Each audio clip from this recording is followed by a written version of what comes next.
Nothing may happen to you in your life, but time will pass, isn't it? There's one thing you can be guaranteed of. It is a metaphoric thing that brightness will arrive. When the age passes, the darkness will move out and brightness will arrive. Intelligence worked means light. I got a bright idea, not a dark idea, understand? Because intelligence, always human beings have associated with light. Well, this whole thing is going on, that at least in the news channels, they're still talking this is Kalyuga, because Krishna said it's Kalyuga. When? 5,124 years ago. So since then, the cumulative aspect of Kali, which lasts for 2,592 years, is over, and Dwapara is also 2,592 years, that will get over sometime in 2082. That means another 58 years, is it? 58 years, nearly 60 years. If you live for another 60 years, you'll see treata yuga. This doesn't mean on one day it'll become treata. See, when we say winter, it doesn't mean one fine day it's winter. It happens. Summer, it's not like one day suddenly it became summer, it slowly happens. So what you're calling as yugas is a kind of a larger season, larger scape of seasons. In these seasons, in winter, trees are one way, animals are another way, in spring they're another way, in summer they're another way. Similarly, life on this planet will be different ways in these different yugas because this is a super seasonal system. So Kali is a time when we are furthest end of the elliptical cycle. So Kalki is to come to end the age. To end the age of darkness, he's supposed to come. See, the nature of time is such, nobody need to begin it, nobody need to end it, it goes on anyway. Nothing may happen to you in your life, but time will pass, isn't it? There's one thing you can be guaranteed of. In case you get some boon and become immortal, you may even become immortal, but you can't stop time from passing on, isn't it? So nobody has to begin an age and end an age. It is just that they said Kalki will come on a white horse, winged. So if horse has wings, it's a no good horse. Horse should have good legs. Am I saying something wrong? A horse should have 4 good legs, that's a good horse. A horse which has wings is a lousy horse. So obviously, they were talking about a white horse metaphorically, not as a horse. It is a metaphoric thing that brightness will arrive. When the age passes, the darkness will move out and brightness will arrive, and it will destroy the darkness. If the hall is dark right now, if I turn on a light, does it destroy the darkness? What is spoken metaphorically? What is expressed dialectically? Foolish scholars or exploiters along the way make it all into black and white facts, made-up facts. It is a metaphorical expression.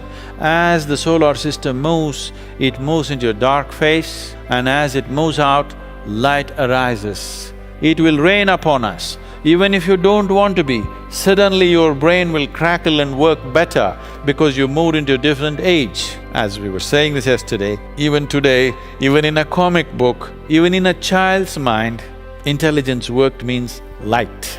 Yes or no? Isn't it so? I got a bright idea, not a dark idea, understand?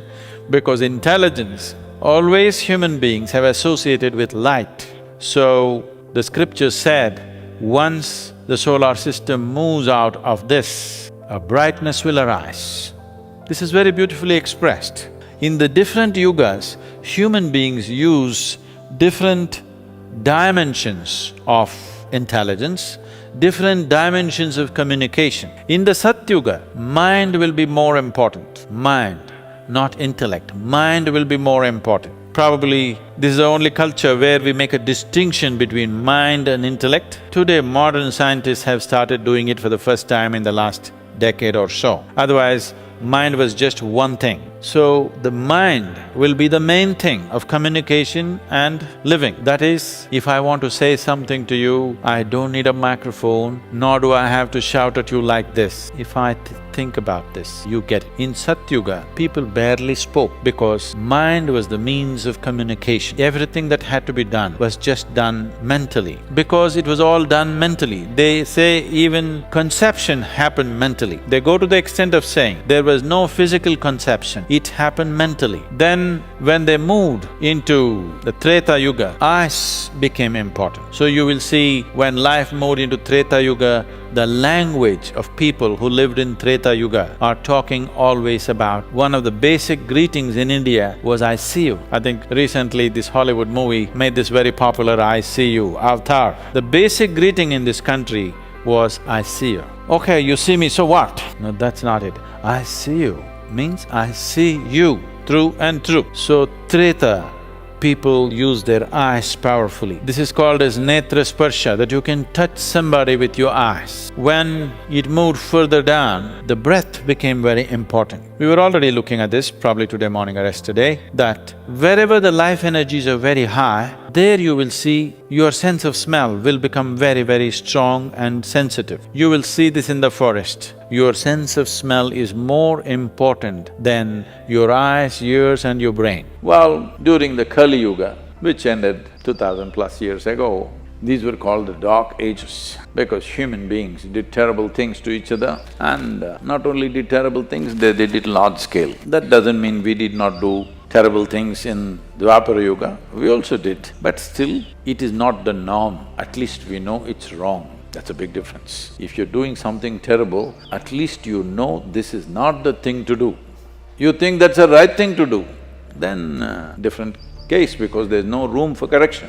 That will become the way of the world itself, which is what it was in the past. Many things that we think is impossible that human beings can do were normally done in the past and accepted as the right thing to do. So, we are just close to Treta Yuga, we don't have to wait for it. See, it didn't wait, it's not yet summer, but already it's making us sweat. Why don't we also be one step ahead of times? So, this is why it's very important. Whether the previous generation put the foundation for something or not determines how much the next generation will build, isn't it? This goes for a house, this goes for a nation, this goes for your consciousness. How much foundation have people will build will determine how much the future generations will do.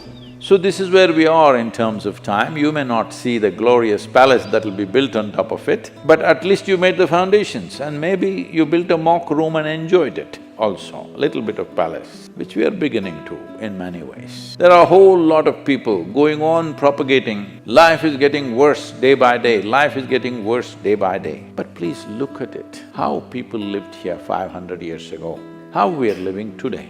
Isn't everything better? Everything, especially ladies. You have to say big yes. Yes! Because for women on this planet, life has never been this good ever.